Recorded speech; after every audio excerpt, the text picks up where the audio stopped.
읽고 듣고 말하고 생각하고 읽으면 달라집니다. 인사이트 감성 채널 최고의 페이지. 2부가 시작됐습니다. 네, 2부 시작 이어서 하겠습니다.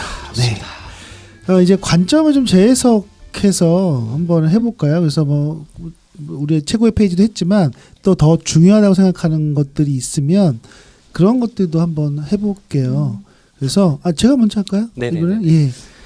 그 사실 이 앞에 이 사례가 굉장히 많이 나오는데 그 스포티파이 나오죠.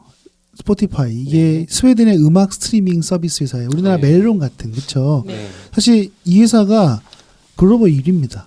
그래서 저 몰랐는데 예. 이 책 보고 한번 이용해 보고 싶다는 생각이 들었어요. 그쵸? 이 정도면 맞아요. 그래서 이제 스웨덴 기업이거든요. 저는 그래서 전 세계 1위인데 또 미국에서 제일 손이 큰데 스웨덴 기업이다. 되게 신기했는데 이 회사가 2006년에 음악을 시작했거든요. 그래서 2019년 그러니까 작년 8월 기준에 1억 800만 명의 유료 회원이에요. 그러니까 1억 명이 돈을 내고 회원이 있고요. 전체는 한 2억 3,200만 명의 이용자를 거느리고 있습니다. 그리고 음악 제공하는 건 4천만 곡 이상이래요. 그래서 이 회사가 어떻게 애자일로 성공을 했냐고 하면 실질적으로 사람들에게 더 많은 가치를 꾸준히 전달하고자 하는 그런 조직화된 팀을 꾸려요. 그래서 애자일 어떻게 하면 고객 만족을 더 올릴 수 있을까를 계속 고민하다가 이제 그런 아이디어를 가진 사람을 모아서 애자일하게 모아서 실제로 새로운 서비스를 만드는데요.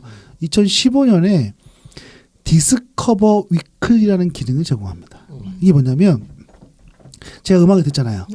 음악을 그래서 제 예를 들면 제가 좋아하는 가수 김동률, 치고기, 이선희, 이승환 다 알죠? 예. 이런 가수들을 막 음악을 들어요. 막 계속 듣다 보면 그렇게 듣다가 어느 날은 또 명상 음악도 듣고 어떤 날은 뉴에이지 음악도 듣고 가끔 트로트도 듣고 할 거 아니에요. 이게 계속 누적이 될 거 아니에요. 그럼 제가 들었던 음악들을 누적된 것들을 지금 아마 AI를 이용할 것 같은데 여기에서 그걸 기반으로 해서 실제 개인에게 맞춘 음악을 제공하는 겁니다. 그래서 어떻게 하냐면 월요일 아침에 딱 보면 30곡의 음악이 담긴 플레이리스트를 제공한대요. 그럼 내가 딱 월요일 날 나에 맞는 음악이 있잖아요. 그걸 듣는 거죠. 놀라운 건 뭐냐면 내가 선택하고 듣고 싶었던 음악이 놀랍게도 다 리스트업 돼 있는 거예요. 그럼 어떤 기분일까요? 기분이 좋겠죠. 와. 왜냐면 기존에 내가 뭐 들을까 이럴 때도 있었고 뭐 마땅히 뭐 들을 만한 게 없는 것도 있을 텐데 이 곳에서 정말 맞춤형으로 음악을 준다는 건 굉장히 사용자 중심의 음악 제공인 거죠. 저도 사실 이 기능이 이제 저는 멜론을 쓰거든요. 멜론 유료 가입자입니다. 근데 멜론 같은 경우도 비슷한 게 있어요. 아마 이거 따라 벤치마킹 했겠죠. 그래서 마이픽이라는 게 있는데 내가 들었던 것들을 기반으로 거기에 For You라는 데 들어가면 다 음악이 추천되어 있어요. 근데 제가 멜론 같은 경우는 어떤 거는 딱 들었을 때 우와 내가 좋아하는 음악이 것도 있는데 또 어떤 때는 이건 좀 아직 정교화되지 않은 것 같아요. 그런 생각이 들어요. 그래서 이런 것들이 애자일의 어떤 혁신적인 사례로 들었거든요. 그래서 제가 왜 이걸 소개해 드리냐면 음악은 우리가 가장 많이 듣는 사실 굉장히 친숙한 그렇죠? 툴이기도 하고 또 앱이기도 하고 근데 질문 한번 던질게요. 글로벌 2위 뮤직 사이트는 어딘지 아세요? 멜론이요? 벅스. 글로벌. 애플이에요. 애플은 회원수가 유료 회원수가 6천만 명입니다. 그래서 우리 최근에 BTS 그 앨범 내면 아이튠즈 음악 뮤직 등수가 있거든요. 그래서 뭐 100개국 1위 했다. 이게 그런 거예요. 오히려 회원수는 스포티파이지만 실제 전 나라 수로 보면 저는 애플 뮤직이 훨씬 더 왜냐면 아이폰 쓰니까 인 것 같고요. 국내는 당연히 멜론. 2위는 어디지 아세요? 2위? 멜론은 참고로 2019년 1분기에 513만 명이 유료입니다. 적지 않아요. 우리나라 인구가 5천만 명 정도 넘잖아요. 근데 그 중에서 10%가 돈을 내고 있어요. 10,000원 정도. 그렇죠? 2위는 네이버 뮤직 아닐까요? 2위는 아닙니다. 지니예요. 지니 아세요? 지니는 KT. 진이가 인수했죠. 컴퓨터 3위가 꽂고 노래 음악. 3위가 NHN 벅스입니다. 네, 음. 그러니까 요즘에 이렇게 인수합병해서 하나 봐요. 근데 차이가 좀 많이 나요. 그래서 멜론이 독보적인 1위다. 아마도 이런 IT 기업들은 뭐 음악이 엔터테인먼트긴 하지만 사실 여기 IT 기업을 생각하거든요. 이걸로 이루어져 있으니까 이 에자일의 방식을 굉장히 많이 사용하고 있고 사용이 아니라 그냥 그게 문화로 되어 있겠죠. 그리고 계속해서 통합하고 찢어지고 거기서 계속적으로 일어나고 있는 그런 것이다. 그래서 실제 젊은 사람들이 특히 젊은 그 직장인들이 이 에자일 경영, 그 에자일 방식의 업무에 굉장히 익숙할 것 같고 선호할 것 같아요. 그래서 그 많은 친구들이 판교에 있는 IT 회사를 몰려가지 않을까라는 생각이 들었습니다. 잠깐 첨언을 좀 드리면 짧게 할게요. 그 말씀 이제 결과물에 대한 좀 말씀을 해주신 거고요. 요 책에서 이제 읽어보면 그래서 이런 결과물이 나오기까지 그 덴마크 회사의 그 밑에 실문단의 개발자 2명이서 이 아이디어를 들고 왔는데 그게 다이렉트로 맨 위에 사람이 그걸 채용해가지고 이걸 프로젝트화해서 만들어진 거잖아요. 이 그 알고리즘이 그렇죠. 스웨덴. 그 내용이 되게 자세하게 맞아요. 이 책에서는 묘사가 되고 있습니다. 그래서 그게 바로 에자일 방식이 아닐까라고 저자는 이제 주장을 하고 있는 거고요. 좋습니다. 우리 다른 분 또 한번. 저도 제가 한번 이야기를 해볼게요. 저는 책에서 보면 97페이지에 이런 문장이 나와요. 좋은 직장에서 일의 의미를 부여하고 성취감을 느끼는 직원들의 생산성이 더 높다라고 적혀 있는데 저는 좀 에자일에서 가장 중요하게 여겼던 일의 의미, 가치에 대해서 한번 생각을 해보려고 해요. 그러니까 우리가 에자일스럽게 상호 수평적으로 소통하고 상호 자격하고 협력하려면 어떻게 해야 될까? 그런데 그 중심에는 내가 그 일에 대해서 어떻게 의미를 부여하고 그리고 그 가치를 어떻게 가져가야 되는가라는 거에 대해서 좀 얘기하지 않을까 싶어서 이 부분을 얘기하고 싶은데 실제로 우리가 강의 때도 그렇고 삶에서도 적용해서 바라볼 때 내 삶의 의미와 가치가 굉장히 중요하다는 거죠. 내가 일을 어떤 관점에서 바라보고 생각해야 되지? 그 제가 굉장히 좋아하는 빅터 프랭클린은 죽음의 소용서에서도 이런 일의 의미에 대해서 일이 아니라 삶의 의미에 대해서 강조를 하잖아요. 내가 삶의 의미를 어떤 삶의 의미를 가지고 있는가. 또 알랭튼 보통도 일의 기쁨과 슬픔이라는 책에서도 뭐 생산 공장의 라인을 얘기하면서 내가 일에 대해서 어떠한 의미를 부여하고 있지 그리고 이 일을 했을 때 누군가에게 어떤 영향을 미치지 이 관점에서 바라보고 삶을 살아가라고 이야기를 하죠. 그래서 내가 의미가 있을 때 일에 대한 활력도 붙고 즐거움도 있다. 그래서 그런 의미적인 관점에서 바라보면 내가 에자일을 할 때 가장 중요한 거 조직원들이 또 개개인이 내 일에 대한 의미도 한번 되새겨보면서 내가 이것을 했을 때 삶에 어떤 영향력을 미치고 고객에게 어떤 영향력을 미치고 덧붙여서 나에게는 어떤 일의 의미가 덧붙여지는지도 이 책을 보면서 한 번 정도는 생각해보면 어떨까라는 심리적 관점에서 한번 바라봤어요. 저 질문 하나 드려도 돼요? 네. 그냥 이 방송을 듣고 있는 분들이 궁금하실 것 같아요. 네. 이 얘기를 들어보면 그럼 삶의 의미와 일의 의미에 대해서 얘기를 하셨는데 이 책에서 소개하고 있는 이 에자일이 잘 되고 있는 조직에서의 직원이 갖고 있는 일의 의미와 삶의 의미와 현재 아직 에자일은 아니지만 그냥 국내에 있는 일반적인 직장인들 강사님 입장에서는 어떤 좀 미묘한 차이가 있을 것 같으세요? 유추 이건 아무도 모르죠. 그냥 순간적인 생각입니다. 에자일은 수평적 관계를 추구하고 있잖아요. 그렇죠. 내가 이야기하는 것이 조직에 반영이 됐고 반영이 된 게 성취로 이루어졌고 그것이 조직의 생산성을 올렸고 내가 거기에 기여했다라고 생각을 한다는 거예요. 수평적으로 내 의견이 개진됐기 때문에. 그렇죠. 근데 반면에 모든 기업이 그렇지는 않지만 관료 조직에 대해서는 우리가 탑다운 방식이라고 하죠. 그렇죠. 그러면 위에서 내린 지시를 내가 받아서 업무를 했는데 그건 과연 내 아이디어인가? 아니라는 거죠. 이건 내 의견이 아니기 때문에 나는 시키는 일을 했어. 그러니까 내가 이 조직에 기여한 바는 크진 않을 수 있어.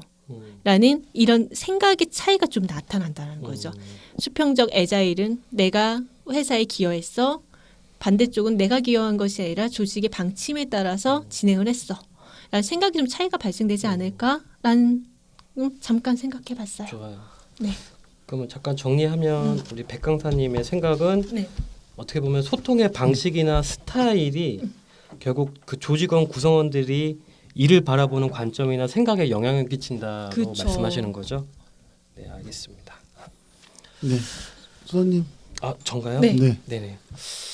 저는 약간 글로벌 관점으로 재해석해야 되잖아요. 어떤 생각을 좀 그냥 해보고- 해도 돼요. 그냥 해도 되나요? 네, 네. 그냥 하기로 했잖아요. 그냥 하기로 했나요? 괜히 했나요? 괜찮아요. 글로벌 관점 해주세요. 글로벌 관점에서요. 되게 이 책을 보면서 이 기존에 이미 기득권을 다 갖고 있는 미국이나 유럽 쪽 사람들이 되게 부러웠어요. 뭐든지 어떤 새로운 컨셉이나 어떤 애자일도 같은 경우에도 결국 우리나라는 그쪽에서 이미 고민하고 나온 결과물을 이게 뭔지 이렇게 장님이 마치 코끼리 이렇게 더듬는 것처럼 지금 그렇게 우리는 이제 보고 있는 실정이라는 생각이 좀 들었거든요. 안타까운 거죠. 수준의 차이가 충분히 있다는 얘기를 생각을 좀 해봤고요. 대신에 글로벌 관점에서 이건 이제 애자일을 떠나서 좀 제가 그냥 이게 대한민국의 국민으로서 그냥 의견을 좀 드려보면 저는 못합니다. 그런 자리에도 없고 계속해서 이렇게 어떤 선점을 다 당해가고 있는데 삼성이나 LG나 이런 굴지에 좀 파워가 있는 그쪽에서 이제 점점 그 인구의 비율이 변하고 있고 특히 미국이나 유럽 쪽에서는 새로운 인구의 유입이 거의 없잖아요. 그리고 앞으로 10년 뒤, 5년 뒤가 되면 아시아 쪽의 인구가 거의 전 세계의 가장 큰 비중을 차지한다는 그런 자료를 봤는데 결국 미국이나 유럽 시장도 이렇게 IT 기업은 당연히 잘 나가겠지만 결국 제조업에 대한 사람이 없기 때문에 싼 인건비가 있는 아시아나 아프리카 시장을 이용을 할 거란 말이죠. 우리나라도 마찬가지로 제조업이나 특히 우리나라도 이제 인구가 점점 줄면서 제조업은 굴리긴 굴려야 되는데 결국 값싼 노동력이 있는 아시아나 아프리카로 진출을 지금도 하고 있고요. 그쪽 아시아 쪽 싸움이 되게 치열해질 것 같아요. 그래서 어차피 이 판은 걔네가 더 잘하고 있으니까 우리나라는 장점이 뭐냐면 우리나라는 기본적으로 아시아 사람들이잖아요. 네. 결국 그래서 이 아시아에서 만약에 그 인력 싸움이 만약 된다면 아무래도 백인보다는 같은 아시아 사람이 더 이 문화를 더 잘 이해할 수 있겠다는 생각이 들었고 되게 유리한 입장이기 때문에 지금부터 약간 이 아시아 또 인종과 관련된 뭔가 선점할 수 있는 어떤 개념 뭔가 그런 경영 방식을 하나 개발해서 지금부터서 쌓아가면 어떨까? 맨날 우리는 뭐 따라가려고만 하잖아요. 애자일이다 뭐다. 그게 아니라 뭔가 인종이나 문화와 관련된 그것과 경영 방식이 결합된 그게 뭔지 모르겠어요. 우리만의 애자일을 만들자라는 거죠. 아니 우리 우리만의. 애자일을 벗어난 다른 거. 새로운 용어를 원하는 거예요? 새로운 새로운? 어떤 경영 패러다임 하나 만들었으면 좋겠어요. 좋을 것 같네요. 네. 그럴까요? 한번 만들까요 우리가? 한번 만들어 볼까요? 우리는 못 만들어요. 좋습니다. 네. 좋은 생각이고요. 네. 그러니까 뭐 이런 것 같아요. 그러니까 기본적으로 저희가 이제 이렇게 뭐 서양에서 그렇죠, 미국이나 특히 미국 같은 글로벌 기업들에서 많이 쓰고 있는 경영 기법이나 또 미국에 있는 교수, 학자들이 얘기하는 것들을 가져와서 항상 그걸 배우려고 하잖아요. 사실 좋은 것도 많고 그게 성과가 있는 것도 맞긴 한데 어떻게 보면 또 우리만의 독창적인 어떤 그렇죠. 그런 이번에 진단 키트를 빨리 만든 것처럼 뭔가 기민하게 그래서 뭔가 우리의 이론을 만들어서 사실 그게 이렇게 이렇게 퍼져나갔으면 좋겠다는 생각이 맞아요. 들어요. 네. 그건 이제 우리가 그 너무 잘하지 않았어요? 잘할 키트. 것 같아요. 최고였죠. 그럼요. 지금 거의 우리나라 지금 막 이란이만 눈치 보고 그러고 있잖아요. 이거 받고 그러니까. 싶어가지고. 그래서 아마 그런 아이 또 올 것 같고 네. 또 우리 열심히 하니까 또 잘 될 것 같아요. 네. 예, 그러면 저희 이제 거의 이제 마지막이 다 왔는데 네. 벌써요? 네. 헤어지기 싫어요? 네. 그래도 헤어져야 아쉽네요. 돼요. 네. 감상평 뭐 추천사 이런 건데 뭐 어쨌든 저희가 이 책을 선정한 건 자체가 책이 나쁜 책은 선정하지 않습니다. 그래서 기본적으로 추천하긴 하는데 이 책 되게 좋았어요. 네, 네. 전반적으로 그냥 감상평과 또 뭐 이런 거 하고 싶은 말 있으면 그런 것도 간단히 한번 얘기해 볼까요? 네. 제가 먼저 말씀을 드릴게요. 이 책을 통해서 애자일이 무엇이고 그리고 조직에 어떻게 반영해야 될지 좀 점진적으로 나아가서 본다면 이 책은 굉장히 좀 유용한 책이다라는 관점에서 봤고요. 그리고 실제로 책에 보면은 칼슨의 법칙이라는 내용이 나오거든요. 팔신의 법칙을 그러니까 상현식과 그리고 조직 내에서 상현식과 하현식을 좀 혼합해서 혁명적이고 유기적인 프로세스를 조직 내에서 만들어야 된다라고 이야기를 해요. 우리가 지금 대화를 나눴던 내용이지 않을까 싶어요. 그러니까 뭔가 수평적이 좋다, 나쁘다 그것이 아니라 지금 가지고 있는 어떤 상현식 의사소통도 그리고 하향식 의사소통도 그 수평적 의사소통도 이런 거 좀 혼합해서 우리만의 좀 에자일을 만드는 다른 용어가 되겠지만 우리만의 무엇인가를 만들면 정말 좀 승산 있는 조직 문화 그리고 어떻게 보면 선두적인 기업 문화를 만들어갈 수 있지 않을까 해서 기본 토대로 만들 수 있는 이 책을 좀 추천해 드리고 싶습니다. 네. 좋습니다. 이제 제가 하면 되나요? 네. 저는 두 가지 생각을 했어요. 첫 번째는 뭐냐면 요 책에서는 지금 에자일의 그 성공 사례로 특히 IT 쪽 웹 개발하는 쪽이랑 은행 사례 바클레이 그렇죠. 그 사례가 가장 기억에 남았어요. 근데 우리나라는 기본적으로 지금 물론 다양한 산업들이 있지만 기본적으로 제조업이 밑바탕 펀더멘털이잖아요. 우리나라는. 그래서 저는 뭐 에자일 책이 지금 한 2,000권 정도 이미 나왔다고 하니까 이미 3,000권. 그 서양 쪽이나 뭐 독일 쪽이나 이쪽에서 에자일을 성공했던 사례들을 좀 우리나라의 기업에 계신 분들이 좀 찾아보고 아직 성숙되지 않았을 때 빨리 한국 스타일의 에자일로 좀 해가지고 성공했다라는 그런 이야기를 들으면 참 좋겠다 그런 느낌이 좀 들었고요. 두 번째로는 최근에 그 네이버의 인사팀의 그 한 분이 이제 선배님이어서 그 네이버에서 약간 이런 에자일 팀으로 이렇게 복합 기능 팀 운영하는 이야기를 좀 들었는데 이게 사실 프로그램 개발자나 이런 분들한테는 되게 딱 맞는 형태긴 한데 인사팀이나 이런 지원하는 팀 쪽에서는 사실 어떤 하나의 그 프로젝트를 하나 판을 벌리기가 쉽지가 않다라는 솔직한 얘기를 하시더라고요. 그래서 이런 프로그램 개발이나 어떤 뭐 만드는 거 외에 지원 쪽에서 어떤 하나의 아젠다를 먼저 선점해가지고 복합 기능 팀을 만들어서 성공한 케이스를 빨리 좀 찾는 작업들을 해야 되지 않을까? 왜냐하면 에자일의 바람이 점점 불어오고 있으니까. 그래서 우리나라가 이미 다 완성된 상태에서 쫓아가는 게 아니라 아직 성숙되지 않은 이 에자일을 빨리 한국식으로 해서 우리가 먼저 선점하는 거. 마치 우리나라가 이번 코로나 키트를 선점해서 딱 개발한 것처럼 빨리 그렇게 하지. 하면 기민하게. 좋겠다. 제가 할 수는 없고요. 현업에 계신 분들 좀 그런 거 해주시면 좋겠다라는 생각을 해봤습니다. 네, 좋습니다. 실제 그 이제 여기 나오는 사례지만 마이크로소프트가 사실 사례 나오잖아요. 사실 세계 최고 주가가 1위. 예, 지금도 뭐 구글 경쟁하고 있잖아요, 애플하고.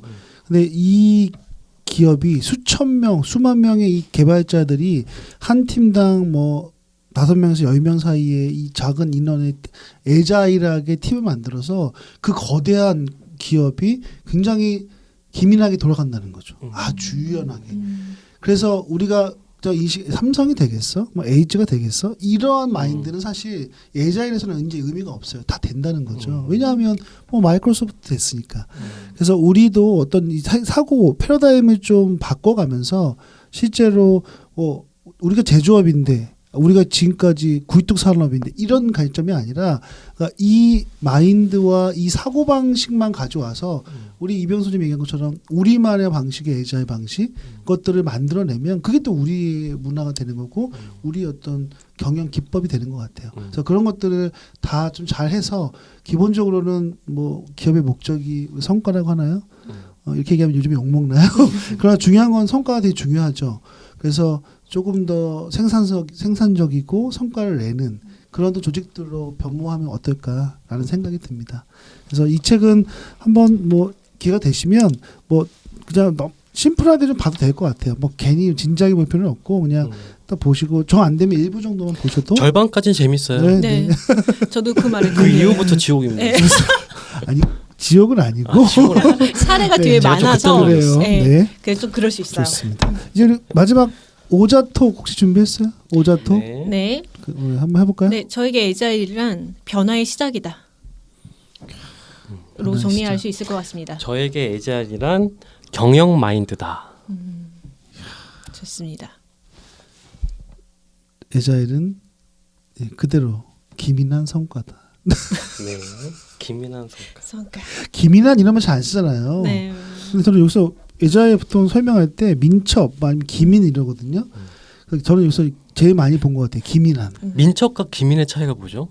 민첩하다, 기민하다. 비슷한 말 아닌가요? 비슷한 말 아닐까요? 네, 아주 기민하다. 빠르게. 근데 기민한은 약간 얄미운 좀 빠름 이런 것 영리한 같아요. 영리한 느낌이 약간 포함돼 영리한데 있어. 못된 못됐나? 그런가? 기민하게 움직여. 자신의 아이고. 이익을 좀 잘 챙기는 네, 그런 느낌인 것 같아요. 좋습니다. 좋습니다. 예, 오늘 일단 에자일에 관해서 굉장히 또 많은 이야기들 했고 저희가 뭐 이 에자일 전문가는 아니지만 사실 이 에자일이라는 개념은 사실 어느 분야나 다 쓰이는 거고 특히 뭐 저희 일하는 데도 굉장히 중요할 것 같아요. 그래서 좀 재미있게 얘기를 해봤습니다. 예, 우리 여기서 이제 좀 마치려고 하는데요. 뭐 간단한 소감 어땠어요? 뭐 네, 오늘 네. 더 또 얘기를 하니까 더 많이 배우는 시간이 됐던 것 같습니다. 네. 저도 마찬가지로 책을 보고 같이 나누는 시간 통해서 많이 성장한 시간이었던 것 같습니다. 네, 저희가 사실 이제 네 번째 이렇게 시즌 2로 한 네 번째 책이거든요. 근데 갈수록 더 팀워크가 좋아지는 것 같고 재미있는 것 같아요. 그래서 다음 책도 잘 한번 해봅시다. 다음 주 책도 기대를 하면서 네, 인사드릴까요? 네, 읽고 듣고 말하고 생각하고 읽으면 달라집니다. 인사이트 감성 채널 최고의 페이지. 감사합니다. 감사합니다. 감사합니다. 다음에 봬요.